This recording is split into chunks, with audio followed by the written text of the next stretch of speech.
It was past midnight. The rain poured endlessly, soaking the cardboard beneath her. Isabella held an umbrella made of plastic scraps, not for herself, but for her little boy sleeping beside her. Then, headlights. A sleek black car slowed, stopping right in front of her. The window rolled down. Her heart froze. It was him, the man she had once given her last piece of bread to. Only now, he wasn't starving. He was a billionaire, and what he said next changed her life forever. Before we dive in, let us know in the comments where you're watching from. We love seeing how far our stories travel, and if you're new here, click on the subscribe button so you never miss a story that touches the heart. Isabella rose before the first light of day, folding her worn apron and preparing for another long shift as a maid in a wealthy family's mansion. By day, she cleaned floors she would never walk barefoot on, served meals she would never taste, and smiled through exhaustion. By night, she slept outside the servants' quarters, forbidden from entering after hours. She hid this life from her mother and her young son back in their village, sending every penny home to ensure they had food and shelter.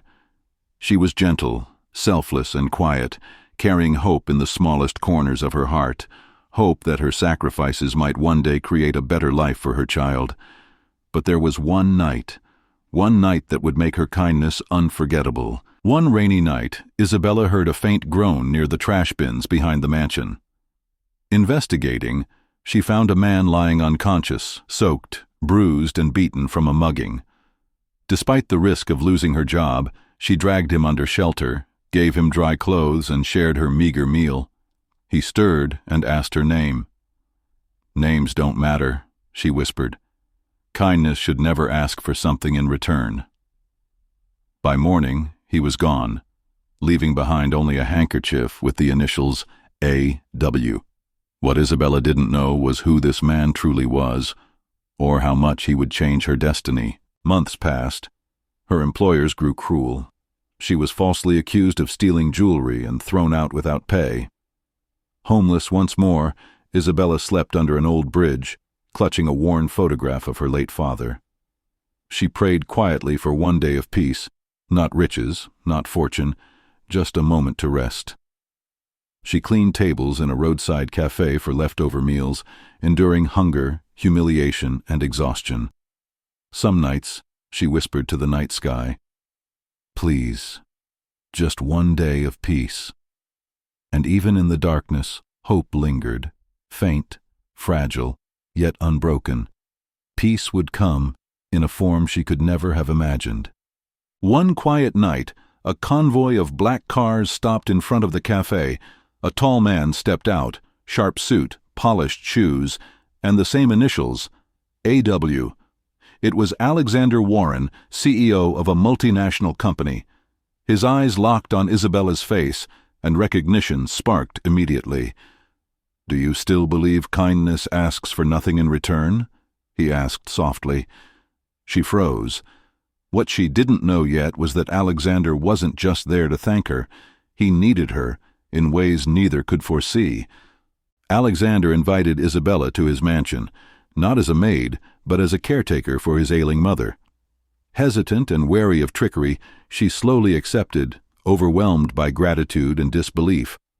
The mansion staff whispered cruelly, calling her just a street woman, fueling jealousy and tension.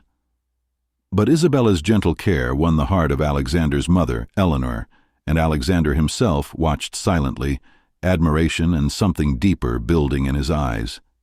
Yet danger lingered in the shadows, and jealousy quietly festered among the staff, waiting for the right moment. Fiona, Alexander's ambitious assistant, began forging letters, spreading lies that Isabella was manipulating Alexander for wealth. Alexander confronted Isabella, heartbreak in his eyes. "I once gave a dying man my food," she said quietly. "I didn't do it to earn love." She walked away in tears. That night, Eleanor collapsed. Panicked, Fiona confessed everything, the letters, the lies, the schemes. Alexander realized his mistake immediately and searched for Isabella, but she had vanished. Where she went would bring the story full circle. Alexander found Isabella at the bridge where she once slept, rain pouring over them both.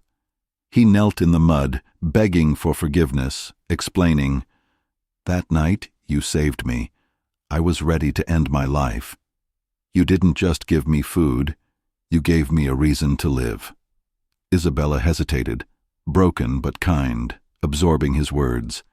He offered her a home, not out of pity, but love. "I don't want to repay you," he whispered. "I want to share my life with you." And in that moment, beneath the rain and the bridge, two broken lives began to heal together. Their wedding was simple, intimate, filled with laughter and tears of joy. Eleanor blessed them with heartfelt tears. Isabella launched a foundation to help homeless women and children, giving others the opportunities she once longed for. Her story spread, inspiring thousands to act with kindness. She had once slept beneath the stars, alone and cold, but now she built homes for those who dreamed beneath them, transforming suffering into hope. Sometimes, kindness doesn't return as a gift, it returns as destiny. Isabella's journey reminds us that even the smallest acts of compassion can ripple through lives in ways we will never fully see. What do you think? Was it fate, or just the unstoppable ripple of a single kind act? If this story touched your heart, give it a like. It helps others find it too. And if you believe in the power of kindness, subscribe for more stories that remind us of what truly matters.